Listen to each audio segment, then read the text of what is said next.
దేవుడు మనకిచ్చిన గొప్ప అవకాశమును బట్టి మరి దేవుని వాక్యాన్ని వినే సమయమును బట్టి ప్రభువుని స్తుతిస్తున్నాను. ఆ దేవత దేవునికి మరి ప్రత్యేకమైన వందనాలు మరొకసారి తెలియజేయుచున్నాను. ప్రియులారా, ఈ లోకంలో ప్రతి మానవునికి, ప్రతి ఇంట, ప్రతి వ్యక్తికి కావలసినది ఏమిటి అని అంటే అభివృద్ధి. అభివృద్ధి అనేది మనిషి జీవితంలో జీవించాము, పుట్టిన తర్వాత ఏమి సాధించకుండా మరి అర్ధాంతరంగా తన జీవితాన్ని ముగించుకోవటం ద్వారా ఏమి ఉపయోగం లేదు. ప్రియులారా, తన జీవితంలో తను అభివృద్ధి పడాలి, తన కుటుంబంలో అభివృద్ధి పడాలి, ప్రతి విషయంలో అభివృద్ధి పడాలి, ప్రతి పనిలో అభివృద్ధి పడాలి. అభివృద్ధి అనేది చాలా ప్రాముఖ్యమైనది. కాబట్టి అభివృద్ధి గురించిన విషయాలు, అభివృద్ధి గురించిన మరి అంశము మీద మనము దేవుని వాక్యాన్ని విందాం. ప్రియులారా, మనము ఒక్కొక్క విషయాలు మనం గమనిస్తున్నప్పుడు మరి అనాది కాలం నుంచి మరి ఎవరు ఏ విధంగా అభివృద్ధి పడ్డారో, మనలను దేవుడు ఏ విధంగా అభివృద్ధి చేస్తూ ఉన్నాడో, చేయాలని చూస్తూ ఉన్నాడో మరి వాక్యము ద్వారా మనము తెలుసుకుందాం.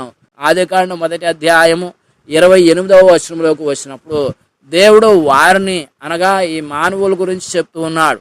ప్రియులారా, ఎట్లనగంటే మీరు ఫలించి అభివృద్ధి పొంది విస్తరించి భూమిని నిండించి దానిని లోపరుచుకొనుడి, భూమిని లోపరుచుకొనండి అని చెప్తూ ఉన్నాడు. ప్రియులారా, ఈ దేవుడు వారికి ఆది యందు ఆదాముకి అవ్వలకి ఇచ్చిన టార్గెట్ ఏమిటి అంటే భూమిని లోపరుచుకోవటం. భూమిని లోపరుచుకోవటం అంటే ప్రేమన దేవుని వాళ్ళరా, ఈ భూమి సాతాను చేతికి వెళ్ళిపోయింది.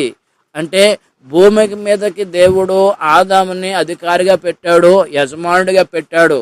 అయితే ఆదాము పాపం చేసినందున ఈ భూమి మీద ఉన్న భూపతికి అనగా భూమికి ఇదంతా కూడా సొత్తు, ఇదంతా కూడా ఈ సాతాని వశానికి ఈ ఆదాముడు కూడా సాతాను చెంతకు చేరిపోయాడు. ప్రియులారా, అయితే ఇక్కడ భూమిని లోపరుచుకోనండి, భూమిని నిండించండి. భూమిని ఎలా నిండించాలి ప్రియులారా? కట్టడములు కట్టి నిండటము కాదు, సంతానోత్పత్తి ద్వారా నిండించడము. రెండోది ప్రియులారా, భూమిని లోపరుచుకోవటం. భూమిని లోపరుచుకోవటం అంటే భూమి ఎక్కడి వరకు ఉంది అక్కడి వరకు కూడా వారి సంతానాన్ని అభివృద్ధి చేసుకుని అక్కడ వారికి కట్టడాలు నిర్మించి గృహాలు నిర్మించుకుని ప్రియులారా అభివృద్ధి చెందటం. మానవుడుగా ఉన్న ఎడల వర్షానికి తడుస్తాడు, ఎండకి మండిపోతాడు, ఎండకి ఎండుతూ ఉంటాడు, వానకి తడుస్తూ మంచుకి తడుస్తూ ఉంటాడు. ప్రియులారా, కాబట్టి దానికి ఒక నివాసం కావాలి. కాబట్టి ఆ భూమి మీద ఒక గృహం ఏర్పాటు చేసుకోవాలి. ఆ విధంగా ఆది యందు ఆదాము మానవులైన అవ్వ ఆదాములు భూమి మీదకి వచ్చి గుడారములు కట్టుకుని సంతానోత్పత్తిని కలుగజేశారు. అలాగా మొదటి నుంచి వచ్చి ఆదాము సంతానం వారిగా మనం ఉన్నాం. ప్రియులారా, కాబట్టి మానవులుగా ఈ లోకానికి రావటం జరిగింది. ఆ విధముగా దేవుడు వారిని ఆ విధముగా భూమిని నిండించండి, సంతానం అభివృద్ధి చెందించండి వారికి ఇచ్చిన ఈ అభివృద్ధి అంటే సంతానం అనే అభివృద్ధి. ప్రియులారా, భూమిని స్వాధీనం చేసుకోవటం అనగా వారికి ఏ భూమి వారి పేరట లేదు. దేవుడు వారికి భూమిని ఎంతవరకు మీరు తీసుకోగలరు అంతవరకు, ఎంతవరకు మీరు సేద్యం చేసుకోగలరు అంతవరకు, ఎంతవరకు మీ యొక్క మరి ఉపయోగించు భూమి అంతా కూడా ఒకటి సేద్యం చేయలేడు కదా. తను ఎంతవరకు ఓపుకుందో అంతవరకే తన దేవుడు నీవు స్వాధీనం చేసుకొని చెప్పాడు. ప్రియులారా, అది కాబట్టి ఇక్కడ మొట్టమొదటి అభివృద్ధి మానవుడి యొక్క అభివృద్ధి ఏంటంటే సంతానోత్పత్తి, భూమిని తన చేతిలో చేర్చుకోవటం. ప్రియులారా, అప్పటి నుంచి ఇప్పటిదాకా ప్రియులారా సంతానోత్పత్తి అప్పటి నుంచి ఇప్పటిదాకా మొట్టమొదటిగా ప్రారంభించిన సంతానోత్పత్తి ఇప్పటికీ ఆగలేదు. ప్రియులారా, అప్పుడు భూమిని స్వాధీనం చేసుకునే మనస్తత్వం అప్పటి నుంచి ఇప్పుడు దాకా ఈ దినము కూడా భూమిని ఇంకొన్నప్పటికే విలువ అవుతుంది, కానీ భూమి రేట్లు పెరుగుతున్నాయి కానీ తగ్గట్లేదు. భూమి కన్నా విలువ ఇంకా అలాగే ఉంది. ప్రియులారా, కాబట్టి భూమి కొరకు ప్రయాసపడుతూ ఉన్న సంతానోత్పత్తుల కొరకు, వారసుల కొరకు, మరి పిల్లల కొరకు ఇప్పటికీ ఈ అభివృద్ధి మాత్రం ఇప్పటికీ ఆగలేదు. అప్పుడు ఆదాము ద్వారా వచ్చిన అభివృద్ధి, వారి ద్వారా ప్రారంభించబడిన అభివృద్ధి ఇప్పుడు పిల్లలను కనడము, అది అభివృద్ధి ఇప్పటికీ ఆగలేదు.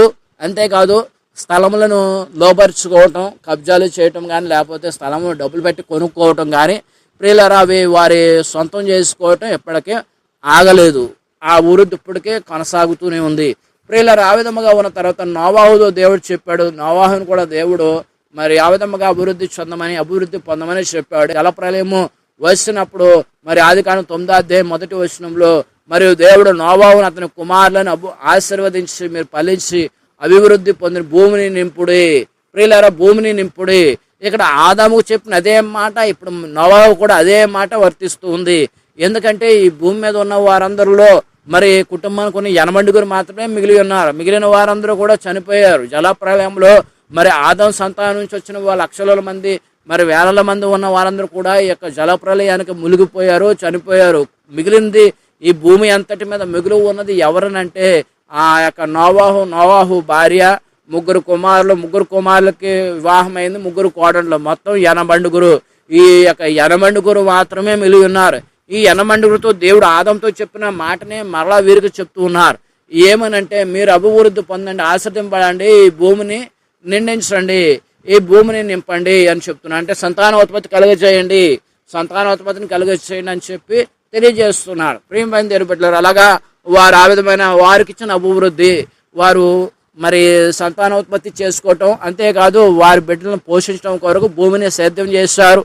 అంతేకాదు ప్రియమైన దేవుని బిడ్డలారా, ఆ యొక్క పశువులను మేపుతూ ఉన్నారు. ఆ విధముగా వారు అభివృద్ధి పడుతూ వచ్చారు. ప్రియులారా, ఆ విధంగా కొంచెం కాలమైనప్పుడు ఇక్కడ యాకోబు మరి తన ఏశావు నుంచి పారిపోయి, మన ఇంటి నుంచి పారిపోయి లాబాను దగ్గరికి వెళ్ళాడు. తన మామైన లాబాను దగ్గరికి వెళ్ళాడు. ప్రియమైన దేవుని బిడ్డలారా, లాబాను దగ్గరికి వెళ్ళిన తర్వాత మరి లాబానుకు ఉన్న ఆస్తి తక్కువ, అనగా వారి దగ్గర మందులన్నీ కూడా తక్కువ. ఈ యాకోబు వెళ్ళి అక్కడ కొలువు చేసినప్పుడు మరి ఉన్న లాబాను దగ్గర ఉన్న మరి యొక్క పశువుల కంటే యాకోబు వచ్చిన తర్వాత వాటిని చాలా సంరక్షించి అభివృద్ధి చేశాడు. అవి చాలా ఎక్కువైపోయాయి. అప్పుడు యాకోబు చెప్తున్నాడు, నేను రాకమునుపు నువ్వు కొద్ది తక్కువగా ఉన్న నీ దగ్గర పశువుల మందులు, నేను వచ్చిన తర్వాత అవి అభివృద్ధి పడ్డాయని చెప్తూ ఉన్నాడు. ఆదికాండం 30వ అధ్యాయం 30వ వచనంలో, నేను రాకమునుపు నీకుండినది కొంచెమే, అయితే అది బహుగా అభివృద్ధి పొందెను. నేను పాదం పెట్టిన చోటెల్లా యెహోవా నిన్ను ఆశీర్వదించను. నేను నా ఇంటి వారి కొరకు ఎప్పుడు సాపథ్యం చేసుకుందును. ప్రియులరా, ఇక్కడ ఈ మాట యాకోబు అనటం లేదు, దేవుని మాటనే దేవుడు తనకిస్తున్న యొక్క ఆశీర్వాదం గురించి చెప్తూ ఉన్నాడు. ఎందుకంటే యాకోబు ఇంటి నుంచి పారిపోతూ ఉన్నప్పుడు నిద్ర వచ్చింది. బేతేలు అనే ప్రాంతంలో అక్కడికి వెళ్ళిన తర్వాత అక్కడ ఆ రాడుని తీసుకుని మరి అక్కడ పడుకున్నాడు. ఇంకా తల కింద తలగడ కావాలని చెప్పి తలదిండి కింద ఒక రాడు పెట్టుకున్నాడు.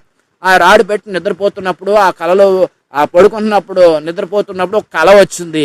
ఆ కళ ఏంటంటే ఒక పెద్ద నిచ్చెన మరి ఆకాశం కంటిన ఒక నిచ్చెన ఒకటి కనబడుతూ ఉంది.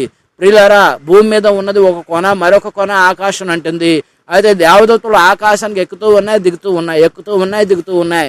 ఆకాశంకు పైగా ఉన్న ఒక స్వరం వినబడుతూ ఉంది, యాకోబు నిన్ను ఫలించి అభివృద్ధి చేస్తాను, ఈ భూమిని నిండింపజేస్తాను, నీ సంతానం అభివృద్ధి చేస్తాను, నీ సంతానం ఇసుకరేణుల వల్ల వర్ధిల్తాయని చెప్పి దేవుడు అభివృద్ధి చేస్తాను, వర్ధిల్తాయని చెప్పిన వాగ్దానము ప్రియులరా యాకోబుకి మరి యాకోబు మీద ఆ వాగ్దానం ఉన్నది. యాకోబు మీద ఆ దీవెనలు ఉన్నాయి. అవి ఇంకా పొందుకోవడానికి ఇంకా దగ్గరలో ఉన్నాడు. కాబట్టి ఇక్కడ చెప్తూ ఉన్నాడు, ప్రియులరా, ఇక్కడ అదే మాట చెప్పు, నేను వెళ్ళిన చోటల్లా నువ్వు ఆశ్రదింపడతా ఉన్నారు, నేను నీ దగ్గరకు వచ్చాను, నేను పాదం పెట్టి నీ చోటల్లో ఆశ్రదింపడ్డ దేవుడు నిన్ను ఆశీర్వదించాడు. కాబట్టి నేను ఇక్కడే ఉంటే నా కుటుంబం నేను ఎలాగా సంపాదించుకుంటాను అంటే అప్పటికి 2 భార్యలు వచ్చారు. ప్రియులరా, అప్పటికే లేయా రాహేలుకి పిల్లలు పుట్టలేదు, ఇంకా ఒకే ఒక పిల్లవాడు పుట్టాడు. ప్రియులరా, యోసేపు పుట్టాడు. ఇక్కడ లేయకి సంతానము ఒకరి తల తొక్కులు చాలా మంది పుట్టారు. ప్రియులరా, అంతేకాదు వారి యొక్క దాస్యులను కూడా మరి లేయ దాసిని కూడా ఉపపత్నిగా ఉంచాడు. రాహేలు మరి దాసిని కూడా ఉపపత్నిగా ఉంచుకోవటం జరిగింది. ప్రియులరా, ఆ విధంగా సంతానం చాలా అయిపోయింది. అప్పుడు చెప్తూ ఉన్నాడు యాకోబు, నేను ఎలాగ అభివృద్ధి పడాలి అంటే ప్రియులరా తన కోసం కాదు, తన కుటుంబం కోసం మాట్లాడుతూ ఉన్నాడు. అప్పుడు దేవుడు చెప్తూ ఉన్నాడు, ప్రియమైన దేవుని బిడ్డలారా, ఆదికాండము 30వ అధ్యాయం 43వ వచనంలో ఇక్కడ దేవుడు చెప్తున్నాడు. చెప్పిన మాటలను బట్టి ఇక్కడ అక్కడి నుంచి వచ్చేసేటప్పుడు లాభం దగ్గర కొంత సొమ్ముని కొంత విషయాలని తీసుకుని అక్కడ అందులో ఉన్న భాగములను మాట ప్రకారంగా దేవుడు ఇచ్చిన ఆశీర్వాద పరంగా తీసుకుని వస్తున్నాడు. ఆ ప్రకారం ఆ మనుషులు అత్యధికంగా అభివృద్ధి పొంది విస్తారమైన మందల దాసులను ఒంటిల గాడిదలను గలవాడాడు. ఆ మనుషుడు ఎవరంటే ఈ యొక్క యాకోబు. ప్రియమైన దేవుని బిడ్డలారా, ఈ యాకోబు అలాగా అక్కడ ఉన్న వాటిని తీసుకుని మళ్ళీ లేయని రాహేల్ని దాసుల్ని పిల్లల్ని అక్కడ ఉన్న ఒంటెల్ని గాడిదల్ని ఇవన్నిటిని కూడా తనకు రావాల్సిన వాటలో తీసుకుని ప్రియమైన దేవుని బిడ్డలారా అక్కడి నుంచి రావటం జరిగింది. అయితే అక్కడ న్యాయంగా తీసుకున్నాడా అన్యాయంగా తీసుకున్నాడా దాన్ని బట్టి మనకి చాలాసార్లు మీకు వాక్యం చెప్పాను, న్యాయంగా వచ్చినదే కానీ అన్యాయమైనది కాదని. ఎందుకంటే యాకోబు విషయంలో మీకు చాలా వాక్యాలు చెప్పడం జరిగింది. ప్రేమైన దేవుని బిడ్డలారా, ఆ విధంగా ఉన్నప్పుడు దేవుడు మరి నిర్గమకాండం 32వ అధ్యాయం 13వ వచనంలోకి వచ్చినప్పుడు ఈ సేవకులను అబ్రహాముకును ఇక్కడ దేవుడు చెప్తూ ఉన్నాడు. ఇక్కడ మరలా దేవుడు మాట్లాడుతూ ఉన్నాడు యాకోబుతోటి. ఏమనంటే, నీ సేవకులైన అబ్రహామును ఇస్సాకును ఇశ్రాయేలును జ్ఞాపకం చేసుకునము. నీవు వారితో ఆకాశ నక్షత్రం వలె మీ సంతానం అభివృద్ధి చేసి నేను చెప్పిన ఈ సమస్త భూమిని మీ సంతానము నీకు ఇచ్చేదననియు వారు నిరంతరము దానికి హక్కు గలవారనియు వారితో నీ తోడని ప్రమాణం చేస్తూ చెప్పుతున్నా నేను. ప్రియులారా, ఇక్కడ ఈ యొక్క మనుషులతో తెలియపరుస్తూ ఉన్న దేవుడు అక్కడ ఇశ్రాయేలుతో వీళ్ళందరితో నేను ప్రమాణం చేశాను. అబ్రహాంకి ఇశ్రాయేల్ అంటే యాకోబుకి నేను ప్రమాణం చేశాను. ఏంటంటే నీవు వారితో ఉన్న ఆకాశ నక్షత్రం వల్ల నీ సంతానం అభివృద్ధి చేస్తారని చెప్పి తెలియపరిచాను. కాబట్టి మీరు పాలు తేనెలు ప్రవహించే దేశంలోకి వెళ్ళండి, అది మీకు ఇస్తున్నాను, ఆ యొక్క భూభాగం మీది, ఆ భూభాగం మీకు ఇస్తున్నానని చెప్పి దేవుడు వారిని ఆ విధంగా అభివృద్ధి చేయటము జరిగింది. ప్రేమన దేవుని బిడ్డలారా, ఆ విధముగా వారికి తెలియపరుస్తున్న మీ పితరులను దేవుడు యెహోవా మీకు చెప్పిన ప్రకారం పాలు తేనె ప్రవహించే దేశంలో మేలు కలిగి అభివృద్ధి పొందండి అని చెప్పి దేవుడు చెప్పడం జరిగింది. అభివృద్ధి పొందండి, మీరు ఎక్కడే పాలు తేనె ప్రవహించే దేశం మీరు అభివృద్ధి పొందండి. ఈ భూభాగం నేను ఎవరికి ఇస్తానని చెప్పాను, అబ్రహాముకి ఇస్సాకుకి యాకోబుకు నేను వాగ్దానం చేశాను. ఈ వాగ్దానం చేసిన దాన్ని బట్టి ఇశ్రాయేలు యొక్క భూభాగముగా, ఇశ్రాయేలు జనాంగముగా ఇది నిరంతరం ఉండిపోతుందని దేవుడు సెలవిచ్చాడు. అదే పాలు తేనె ప్రవహించే దేశము కానాను దేశం. ప్రియులరా, ఆ కానాను దేశంనే ఇక్కడ ఇశ్రాయేలు దేశంగా పిలువబడుతుంది. కాబట్టి ప్రేమన దేవుని వాళ్ళరా, ఆ విధముగా అభివృద్ధి చెందింది, అభివృద్ధి పడినది, అభివృద్ధి కలది ఉన్నది. యోబు దగ్గరకు వచ్చినప్పుడు, యోబు విషయానికి వచ్చినప్పుడు ప్రియమైన దేవుని బిడ్డలారా, ఇక్కడ యోబు తెలియపరుస్తున్నాడు మనం అభివృద్ధి పడాలంటే ఏం చేయాలని మాటను చెప్తూ ఉన్నాడు. యోబు గ్రంథము 22వ అధ్యాయం 23వ వచనం, సర్వశక్తుని వైపు నీవు తిరిగిన ఎడల, నీ గుడారంలో నుండి దుర్మార్గం దూరంగా తొలగించిన ఎడల నీవు అభివృద్ధి పొందెదవు. ప్రియులారా, మనం అభివృద్ధి పడాలి అంటే, మనం అభివృద్ధి చెందాలి అని అంటే, ప్రియులారా, మనము దేవుని చేత అభివృద్ధి పడుతూ ఉన్నాం. మనం అభివృద్ధి పడడానికి దేవుడు ఇష్టపడుతూ ఉన్నాడు. అయితే మనము దేవునికి ఇష్టమైన వారిని దేవుడు అభివృద్ధి పరుస్తాడు. అంటే దేవునికి ఇష్టమైన వారిని దేవుడు త్రోసివేయడు. మరి దేవునికి ఇష్టం లేని వారు అంటే, దేవునికంటే ప్రియులరా, దేవుడు మరి పక్షపాతం చూపించరు. కానీ దేవుని నమ్ముకున్న వారికే దేవుడు అభివృద్ధి చెందడానికి అవకాశం ఇస్తాడు. మరి దేవుని నమ్ముకునే వారు కూడా మనలో ఉంటే, దేవుని నమ్ముకునే వారు కూడా మన ఇంట్లో ఉంటే, దేవుని నమ్ముకునే వారు కూడా ఉంటే ప్రియమైన దేవుని వాళ్ళరా, అప్పుడు దేవుడు నిన్ను అభివృద్ధి చేయడానికి చూస్తాడు కానీ ఇంటిల్లి పాదిని అభివృద్ధి చేయాలని చూడడు. ఇక్కడ మీరు జాగ్రత్తగా ఉండండి. ఇదేమి లెక్క అని మీరు అనుకోవచ్చు. దేవుడు ఎవరిని లక్ష్య పెడతారో వారికే కృప చూపిస్తాడు కానీ నీ మీద లక్ష్యము చూపిస్తున్నప్పుడు, నీ మీద కృప చూపిస్తున్నప్పుడు ఇంటిల్లిపాది నీకు కలిగిన కృపను పొందుకుంటున్నారు కానీ వారికి ఎలా వస్తుంది కృప? ప్రియులరా, దేవుడు నిన్ను ప్రేమించాడు, నిన్ను ఆశీర్వదించాడు. నీకు వచ్చిన ఆశీర్వాదాన్ని ఇంటిల్లిపాది ఉపయోగించేసుకుంటున్నారు. నీకు ఇచ్చిన కృపను ఇంటిల్లిపాది ఉపయోగించేసుకుంటున్నారు. దేవుడు నీకు ఇచ్చిన అభివృద్ధిని ఇంటిల్లిపాది ఉపయోగించేసుకుంటున్నారు. వారు దేవుళ్ళలోకి రావట్లేదు. వారు నీకు ఇచ్చిన ఆశీర్వాదం వారు ఉపయోగించేసుకుంటున్నారు. ఇప్పుడు ఏమవుతుందంటే ఇది దొంగల పాలు అవుతుంది. ప్రేమన దేవుని బిడ్డలారా, ఎవరికి వారే అభివృద్ధి పడాలి. అంటే దేవునిలో ఎవరి ఆశీర్వాదం వారిదే, ఎవరి రక్షణ వారిదే, ఎవరి ఆత్మ వారిదే. కాబట్టి నీకు ఇచ్చిన ఆశీర్వాదం ఇతరులకి ఎలా చెందుతుంది? వారు కూడా ఆశీర్వపడాలంటే వారు కూడా నీకులాగానే దేవుని చెంతకు రావాలి. వారు కూడా నీకులాగానే దేవుణ్ణి ఇచ్చే ఆశీర్వాదం పొందుకోవాలి. నీకులాగానే ప్రార్థించాలి. నీకులాగానే వారు దేవుని దగ్గర నుంచి కృపను పొందుకోవాలి, అభివృద్ధి పొందుకోవాలి.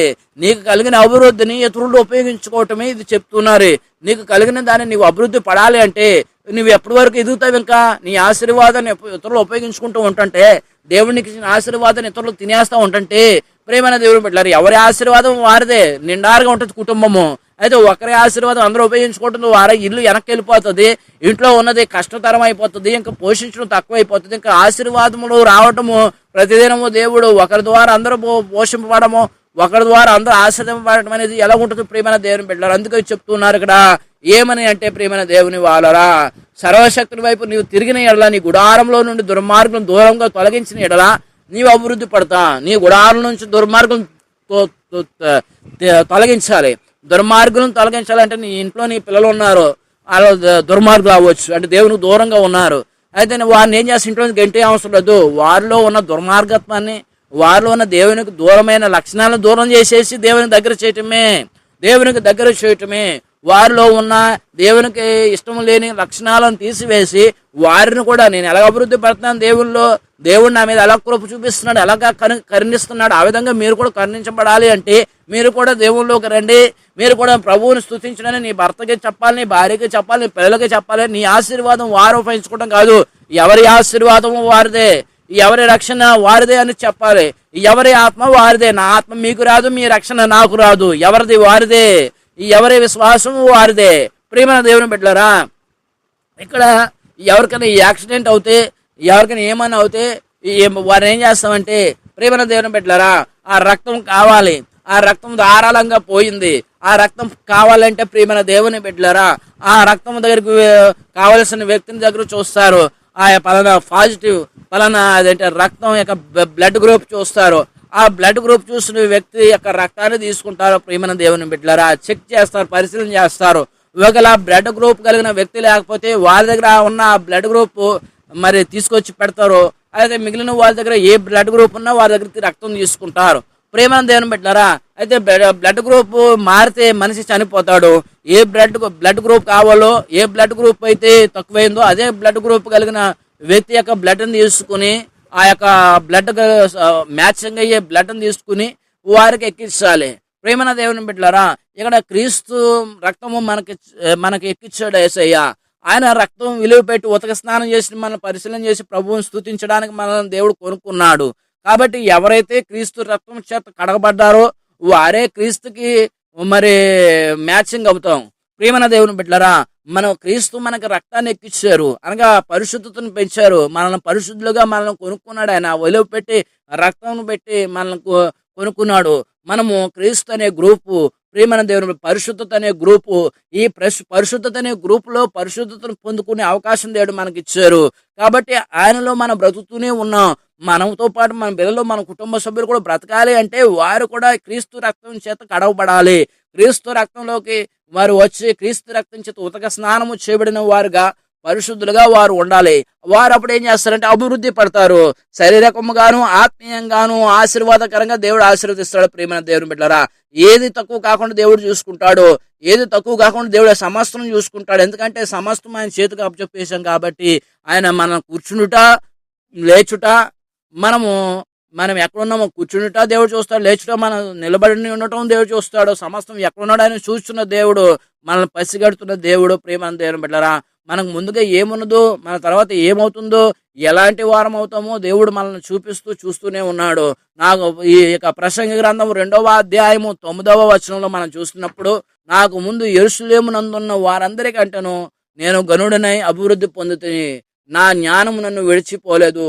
ఇది సొలొమోను తెలియజేస్తున్నాడు. ప్రియులరా, నాకు ముందు యెరూషలేమున్న వారందరికంటే నేను మంచి గనుడనైతేనే అభివృద్ధినైతేనే. గనుడు అంటే ధనవంతుణ్ణి, నేను అభివృద్ధి పడ్డాను, నా నుంచి నా జ్ఞానం పోలేదు అని చెప్పి తెలియపరుస్తూ ఉన్నాడు. తోటలు నాటుకున్నాడు, మరి నేను దాసదాసుల్ని పెంచుకున్నాడు, వివాహాలు ఎక్కువ చేసుకున్నాడు, పనివారిని పెంచుకున్నాడు, ఆస్తిపాస్తులు పెంచుకున్నాడు, బంగారాన్ని, వెండిని, వజ్రాలని, అన్నిటినీ ఆస్తిపాస్తులు ఈ లోకంలో ఏది ఉన్నదో సమస్తం తనకి కంటికి కనబడేది ప్రతిదీ కూడా, తను అభ్యంతరపరచిన ప్రతిదీ కూడా సంపాదించుకున్నాడు సొలొమోను. ప్రియమైన దేవుని బిడ్డలారా, అదంతా కూడా అభివృద్ధి అనుకున్నాడు. ముగింపు దశలో ఏది అభివృద్ధో తెలుసుకుని ప్రసంగి గ్రంథం రాశాడు, సామెతలు రాశాడు. లోకమంతా సంపాదించినది గాలిగా ప్రయాసపడినట్లే, రేపు ఏం సంభవిస్తుందో మనకేం తెలియదు. కాబట్టి మన జీవం ఏం పాటిది, మనం అభివృద్ధి పడవలసింది దేవునిలో, మనం అభివృద్ధి పడవలసింది క్రీస్తులో, అనగా దేవునిలో మనమని మనం తెలుసుకోవాలి. ప్రియమైన దేవుని బిడ్డలారా, అదే నిజమైన అభివృద్ధి అని మనం తెలుసుకోవాలి. దేవుళ్ళు మనం అభివృద్ధి పడుతున్నప్పుడు దేవుడు మనకేం కావాలో దేవుడు ఆయన మనకు ఇస్తాడు. మనకి ఏది తక్కువ కాకుండా దేవుడు చూసుకుంటాడు. ప్రియమైన దేవుని బిడ్డలారా, దేవుడు అదే చెప్తూ ఉన్నాడు. 2 కొరింథీయులకు రాసిన పత్రిక 8వ అధ్యాయం 7వ వచనం చూసినప్పుడు అపోస్తలుడు పౌలు తెలియపరుస్తూ, మీరు ప్రతి విషయములలో అనగా విశ్వాసమందును, ఉపదేశమందును, జ్ఞానమందును, సమస్త జాగ్రత్త యందును, మీకు మా ఎడలనున్న ప్రేమ యందును ఎలాగ అభివృద్ధి పొందుచున్నారో అలాగే మీరు ఈ కృప యందు కూడా అభివృద్ధి పొందినట్లు చూచుకొనడి. ప్రియమైన దేవుని బిడ్డలారా, మీరు ఎందులో అభివృద్ధి పడుతున్నారు? చక్కగా ప్రతి విషయములలో. అంటే ప్రతి విషయం అంటే మనకి ఈ భూమి మీద మనకి ఎన్ని రకాల విషయాలు ఉన్నాయి, అన్ని విషయాల్లో కూడా మనం అభివృద్ధి పడాలి. అంతేకాదు విశ్వాసం అందు అభివృద్ధి పడాలి, పరిశుద్ధంగానే అన్ని కూడా, జ్ఞానం అందును, మనకున్న జ్ఞానము అభివృద్ధి పడాలి. జాగ్రత్త, సమస్త విషయంలో జాగ్రత్త పడాలి. నడవటంలో జాగ్రత్త పడాలి, బయలుదేరటంలో జాగ్రత్త పడాలి, మనం పని చేయటంలో జాగ్రత్తగా పని చేయాలి, ఆలోచించడంలో జాగ్రత్త ఉండాలి, ఏం చేసినా జాగ్రత్తగానే చేయాలి. మన ఎడలున్న ప్రేమ యందు ఏమైనా సరే అన్ని విషయంలో మనం అభివృద్ధి పడుతూ ఉన్నాం. అంతేకాదు ముగింపుగా ఏం చెప్తూ ఉన్నాడంటే, ఈ కృపయందు కూడా అభివృద్ధి పొందుతున్నట్లు చూసుకొనుడి. కృపయందు ఇవన్నీ చెప్తూ మన కృపయందు కూడా అభివృద్ధి పడండి అని చెప్తున్నాడు. ఎందుకే కృప ఏంటి?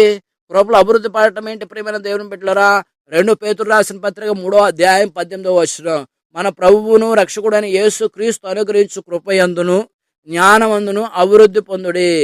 కృపయందును జ్ఞానమందును అభివృద్ధి పొందుడి. ఆయన ఇప్పుడును యుగాంతముల దినముల వరకును మహిమ కలుగును గాక. ఆమేన్. ప్రేమన దేవుని బిడ్డలారా, కాబట్టి మనం ఎలాగ అభివృద్ధి పడాలంటే కృపయందును జ్ఞానమందును అభివృద్ధి పొందుడి. ఎందుకే కృపకి మూలము ఏమిటంటే ఆత్మ. ప్రేమన దేవుని బిడ్డలారా, కృపకి మూలం ఏంటంటే ఆత్మ. ఆ వాక్యాన్ని మనం చదువుదాం. ప్రేమన దేవుని బిడ్డలారా, దేవుని వాక్యం చెప్తుంది కృపకి మూలం ఏంటంటే ఆత్మ, దేవుని ఆత్మ.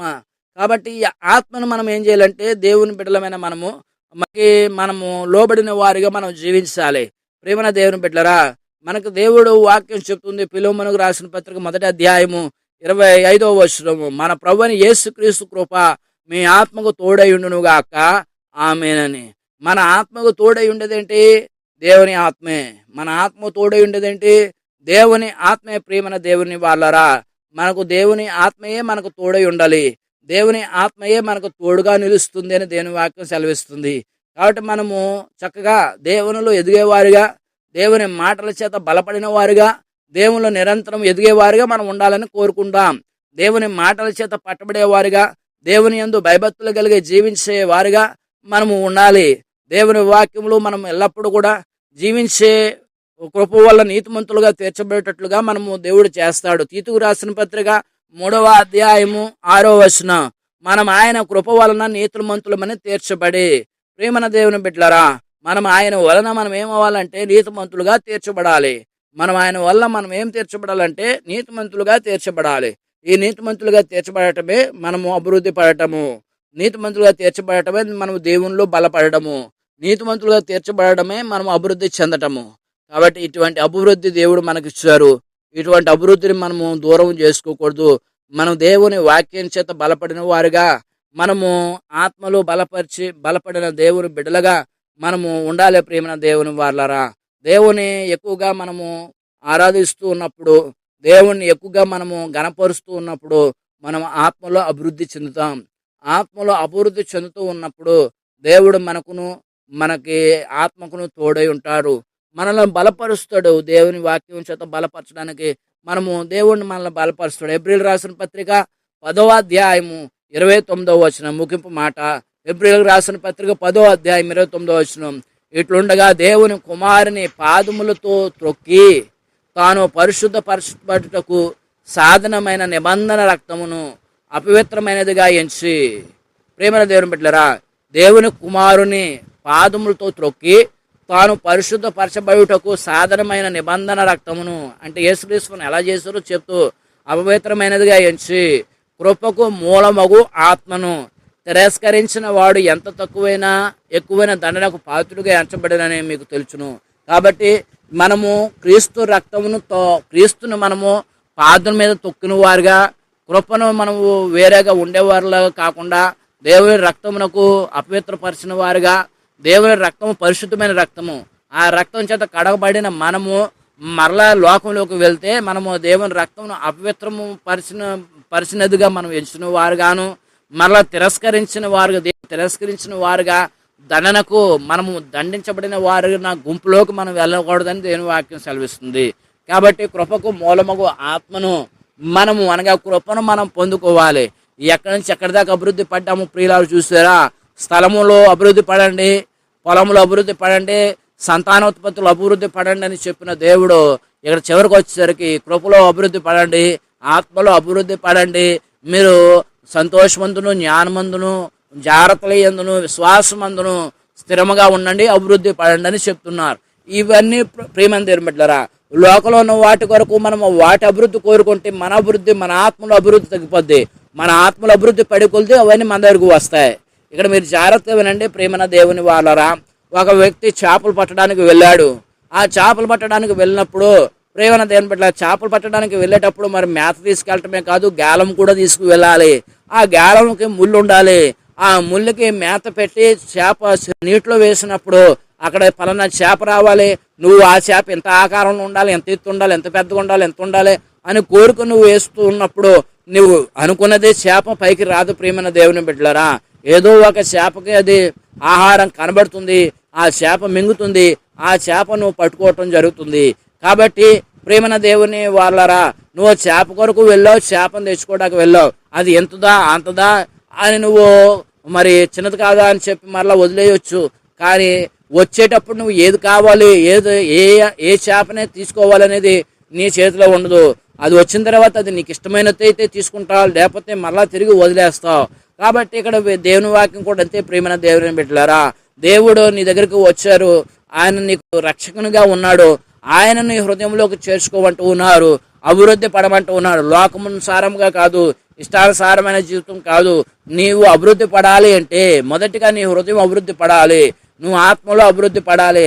నన్ను నీ హృదయంలోకి చేర్చుకున్నప్పుడు నువ్వు అభివృద్ధి పడతావు. నీవు అభివృద్ధి పడేటప్పుడు నువ్వు ధనవంతుడిగా ఉంటావు కానీ, గనుడుగా ఉంటావు కానీ పేదవాడిగా ఉండవు. ఇక్కడ మీరు అదే గమనించాలి. దేవుళ్ళలోకి వస్తే మనం ధనవంతులు అయిపోతాం, అందుకే దేవుళ్ళలోకి వెళ్ళాలి అనుకున్నవాడు ఎవడో అది కూడా ఫలించడు. కానీ నిజం అవి మనసులో పెట్టుకోకుండా దేవుని చెంతకు వచ్చి దేవుళ్ళు ఫలిస్తే దేవుడే వాటిని ఇస్తాడు. దేవుడే వాటిని ఇస్తాడు. మనకి ఏమి కావాలి అనేది అప్పుడు ఇస్తాడు దేవుడు. ప్రియులారా, మన చేతికి వచ్చినప్పుడు వదిలేస్తున్నట్టు చేప వదిలేసినట్లు కాదు. దేవుడిని మనసు ఎరిగిన దేవుడు నువ్వేం కోరుకుంటావో అదే నీకు ఇస్తాడు. నా ఆలోచన ఎరిగిన దేవుడు నాకు ఇస్తాడు. అయితే కాని దానికోసం మనం ముందుకు వెళ్ళటం కాదు, కానీ అవసరమైన దాని కొరకు మనం ప్రయాసపడడం ద్వారా, అనగా ఆలోచించడం ద్వారా, ఇది లేదా మనకు దక్కదైతే, ఇది అయితే మనకు అందదా అనుకున్నప్పుడు దేవుడు మనకి అటువంటివి అందిస్తాడు. ప్రియులారా, దేవుడు మనలను సంతృప్తి పరుస్తాడు. దేవుడు మనలను ఆశీర్వదించాలని కోరుకుంటాడు. ఇచ్చిన వాటిని దేవుడు మనకి ఇచ్చిన వాటిని చూసి మన దేవుడు నాకు ఇచ్చిన సంతోషిస్తున్నప్పుడు మన సంతోషం చూసి ఆయన సంతోషంగా ఆయన భావిస్తాడు. మనలను మన సంతోషం చూసి పొందుకున్న యొక్క దీవెనలను చూసి, ఆ దీవెనలు పొందుకున్న మన యొక్క సంతోషం చూసి ఆయన సంతోషిస్తాడు. ప్రియులారా, ఆయన కోరుకుంటుంది అదే. అది ఎలాగంటే నా దేవుని యందు వచ్చిందని నిన్ను ప్రభువుని స్తుతించాలి, ప్రభువుని గణపరచాలి. ఆ విధంగా మనం ఉండాలి. మనం అభివృద్ధి పడవలసింది లోకంలో కాదు, దేవునిలో. దేవునిలో అభివృద్ధి పడే కొలది లోకమే మన వెంట వస్తుంది. అంటే లోకంలో ఉన్న అన్ని అవసరతలు తీర్చబడతాయి. మనము ప్రయాసపడుతున్నది కూడా దేవుడు మనలను, మన హృదయ వాంఛను తీర్చే దేవుడు, మన యొక్క ఆలోచనలను సఫలం చేయు దేవుడు ఆయన తప్ప ఇంకెవరూ లేరు. కాబట్టి ప్రియమైన దేవుని బిడ్డలారా, అత్యాశలు ఏమీ తీర్చబడవు కానీ ఆశ కలిగిన ప్రాణాన్ని దేవుడు తృప్తిపరుస్తాడనే మాట నెరవేరాలంటే అదే. ఆశ కలిగిన వారి ప్రాణాన్ని తృప్తిపరిచేది దేవుడే. ఆ తృప్తిపరిచే దేవుణ్ణి మనము మనస్పూర్వకంగా ఆయనను తృప్తిపరిచేవారుగా, హృదయపూర్వక స్తుతించి ఆయనను మనము తృప్తిపరిచేవారుగా, ఆయనను ఘనపరిచేవారుగా, ఆయనను మహిమపరిచేవారుగా ఉండాలని కోరుకుంటూ ఆశిస్తూ ఈ మాటలను ముగిస్తూ ఉన్నాను.